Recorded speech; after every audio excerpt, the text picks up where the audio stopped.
ஸ்ரீமத் பாகவதம் 117ஆம் பகுதி. காற்றினிலே வரும் கீதம். பருவ காலங்கள் மாறி வந்து போயின. பகவான் ஸ்ரீ கிருஷ்ணனும் பலராம சுவாமியும் இப்போது வாலிபத்தின் தலைவாசலில் ஆண் அழகர்களாக ஜொலித்தார்கள். அதிலும் பகவான் ஸ்ரீ கிருஷ்ணர் பேரழகோ பார்ப்பவர்களின் உள்ளங்களை முதல் பார்வையிலேயே வசீகரித்தது. பிருந்தாவனத்து கோபிகைகளின் நிலைமைதான் பாவம். ஒருவர் தவறாமல் அத்தனை பேருமே கண்ணனை பார்த்து பார்த்து ஏங்கினார்கள், பெருமூச்சு விட்டார்கள், மையல் வயப்பட்டு துக்கத்தை தொலைத்தார்கள். பித்து பிடித்தவர்கள் போல தெரிந்தார்கள். கண்ணன் ஒருவனாலேயே பிருந்தாவனம் அவர்களுக்கு பூலோக சொர்க்கமாக தெரிந்தது.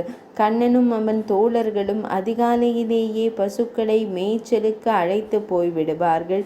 பசுக்களை மேயவிட்டு கண்ணன் தன் புல்லாங்குழலை எடுத்து கொள்வான்.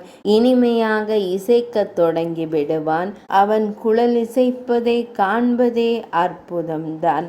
தலையில் மயிர் பீலியும் செவிகளில் அசைந்தாடும் அழகிய குண்டலங்களும் இடுப்பில் பட்டு பீதாம்பரமும் திருக்கரத்தில் வைஜெயந்தி மாலையும் சிவந்த செவ்விதழ்களில் புல்லாங்குழலுமாக அவன் வேணுகானம் இசைக்கும் போது உலகமே அக்கணம் அசைவின்றி ஸ்தம்பித்து விடுகிறது. பசுக்களெல்லாம் மேய்ச்சலை மறந்து தம் செவிகளை விரைத்து கொண்டு இசையில் லயித்து விடுகின்றன. கன்றுகளும் கூட தாயிடம் பாலருந்துவதையும் புற்களை மேய்வதையும் நிறுத்தி சிலை போல் நிற்கின்றன. பறவைகளும் மான்களும் மீன்களும் ஏன் மரங்களும் கூட சகல ஜீவராசிகளுமே அப்படியே உறைந்து போகின்றன. யமுனை நதி தீரத்தில் கண்ணன் குழலிசைக்கும் வேணுகானமானது காற்றில் மிதந்து வந்து பிருந்தாவனத்திற்குள்ளும் நுழைந்து தவழ்கிறது. கோபியர்களின் இதயம் இசை பிரபாகத்தில் மிதக்க அவர்கள் கண்கள் சொருகி கிறங்கி போகிறார்கள். முதலில் கண்ணனிடமிருந்து அந்த புல்லாங்குழலை பிடுங்க வேண்டும் என்று செல்லமாக கோபிக்கிறாள் கோபி ஒருத்தி. ஆமாம், அது நம் அனைத்து வேலைகளையும் கெடுக்கிறது என்று சலித்து கொள்கிறாள் மற்றொருத்தி. அது மட்டும் இல்லாமல் அந்த புல்லாங்குழல் தான் எப்போதும் அவனோடு நெருக்கமாக இருக்கிறது.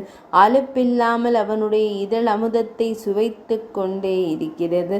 பொறாமையோடு புலம்புகிறாள் இன்னொருத்தி. ஆனால் என்னடி செய்வது? கிருஷ்ணனின் வேணுகானத்தை கேட்காமலும் இருக்க முடியவில்லை. அந்த இசை என் உள்ளத்தில் ஊடுருவி எத்தனை விஷயங்களை கூறுகிறது தெரியுமா? வெட்கத்துடன் கூறி முகம் பொத்தி கொண்டாள் ஒருத்தி. 117ஆம் பகுதி இனிதே நிறைவடைந்தது.